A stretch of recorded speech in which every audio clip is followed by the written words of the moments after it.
So you have a, young white lady that's going to talk about the two aspects of racism coming from her mouth in her community. Now, of course, we know the in-your-face racism part, but she's going to break down the Southern heritage racism, which if you kind of know about this already, which I already, know about some of this, but I purposely want to do this video is because sometimes, unfortunately, and it's a very unfortunate, right? Unless sometimes people hear it from a white person, they will not believe it. I know that's a plantation mentality that a lot of us have in our community. It don't matter if a black person tells you 2 + 2 is 4, you go value it more if a white person tells you. So let's go ahead and play this video, and let her explain to you what Southern heritage really means. Yes, absolutely. The South has perfected racism to a T, and they've done it by clumping it into 2 different categories, right? So the first one is the in-your-face racism, the Confederate flags hanging on the back of pickup trucks, the white guys using N-words, the disowning your family members because they have a mixed baby or whatever, right? Like that's the in-your-face stuff that like I witnessed growing up and knew was messed up, right? Like that's the kind of stuff that like we know is racist, we know is messed up, right? The other side is the Southern heritage side, the culture side, the Southern Belle side, the old money side, right? Which we all know that old money is built on the backs of slaves and it's just white people that benefit from it now, right? But that's the side that they make the decisions in the South. They're the ones who are buying off politicians and getting their own interests pushed into politics, which then leads to further systematic racism. But those are the ones that are going to disguise everything they do as, oh, well, that's just our tradition, baby. Well, they got their own churches. Why would they come to our church? They got their own sorority. Why would they come to ours? As if they weren't forced to start their own organizations when we excluded them from ours. But that's the side of the South where they will try to get you to believe that they're just being nice, that they're being generous, that they're giving people of color their own space to do their own thing or whatever. But that's just not the case. So that's kind of the area of the South that I came from. My parents are not old South money. My parents came from the North. They don't have any of those ties or anything, but because they do have money now, I kind of got lumped into that category. So I participated in a lot of those things. Like when I was 11, I did cotillion, where I learned how to be a good host and I learned how to like do a proper place setting if I was going to be serving a dinner with 6 courses or whatever. And then when I was like 19, I think, I was a debutante. So I was presented to society as a potential bride. But I wasn't presented with any other women of color. And I definitely wasn't presented as a potential bride to any men of color. But they would never, ever tell you that any of those things are racist, right? They're going to tell you that that's just like how things are done. And racist really looks like that first group, right? Racist really looks like the in-your-face shit. And that's why there's so many people coming out of the South as adults or like in their late teens and 20s that are realizing all this shit's fucked. All of it. Across the board. It's all bad, right? But we were so focused on that first chunk that we missed the second one. And that second one is really dangerous, but they know that we're distracted. And that is how the South has perfected racism. For years, I already knew about this Southern heritage thing because I'm from the South. I was born and raised in the South. Black folks have never been included in Southern heritage, Southern pride, or anything. No, none whatsoever. So I knew that was their situation, and we all from the South know that's they code words for they just kind of tone down racism. But see, the Southern heritage side of racism, what she's talking about, is your politicians, is your judges, is your district attorneys, that sort of thing. And those same people are in Washington right now.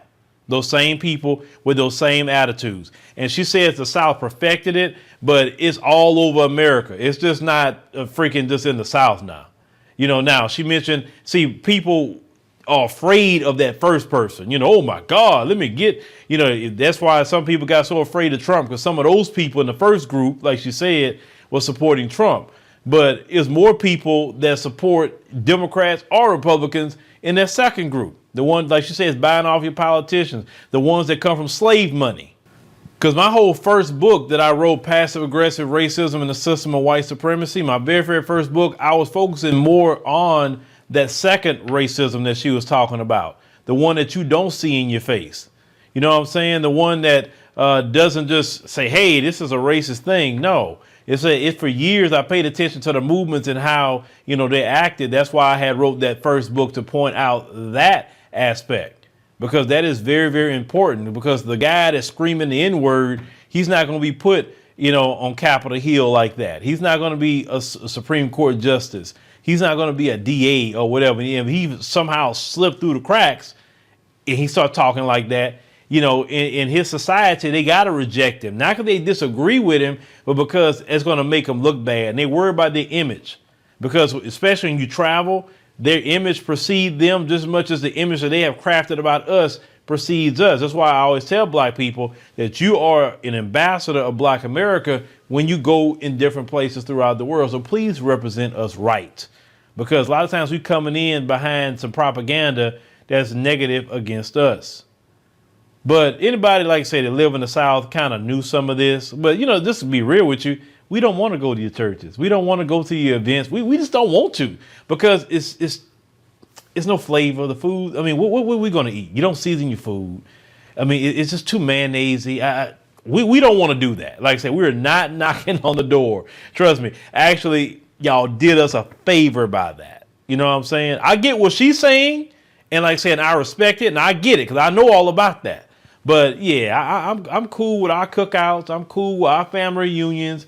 I'm cool with everything that we do as black folk. You know, I am cool. I am not begging them people to go anywhere. Trust me. They can have whatever they want to have, and we'll just go ahead on and do our thing. Nothing wrong with that whatsoever. Every culture throughout the world have their own things that they do, and that's cool. We don't have to be on no hatred with it. But I mean, I get what she's saying. You know, it started off, we don't want them black folks around us like that. But you know what? I say the more we are away from them, the better that we'll be. That's why, you know, you got to think about it. Every time we have gotten away from them and it was allowed to thrive, we did very well. We did very well. They have to always come where we're at and try to destroy our stuff. Every time we build whole towns, they say we couldn't be around them. Okay, cool. We can't be around you. Fine. You got to look at it in Georgia, for instance, Oscarville. Black folks built Oscarville. What happened? The white supremacists killed all black folks, ran black folks out of town, and all the black folks that was there, they put a lake on it called Lake Lanier. We know Lake Lanier is cursed. We know that. The ancestors are still upset. That's why all the people be dying in Lake Lanier. You crazy going to Lake Lanier in Georgia because of what these people did. You know what I'm saying? You know, Rosewood wasn't the only city. You know, Black Wall Street wasn't the only cities. We've had so many cities, Slocum, Texas, so many cities that, like I said, not neighborhoods, cities that we built with our own bare hands. And these people have came to destroy. So they can't stay away from us. Even today, they can't stay away from us. No matter what we do, they can't stay away. Even if half of us say, you know what, we found some spots in the motherland, we're going to go over there. They'll follow us over there. No matter where we go, they follow us. I'm telling you. It's an interesting symbiotic relationship these people have with us. But let me know in the comments what y'all think about, you know, this, you know, young lady here. Like, shout out to her, because I know many people in her community will get upset because she's off code. And that's good. Like I said, when you have an off code person for them, like I say, hey, I'm cool with her. I'm cool with her all day long. I support her 100%. It's good that she's revealing all these secrets. The more people need to come out and reveal their crap.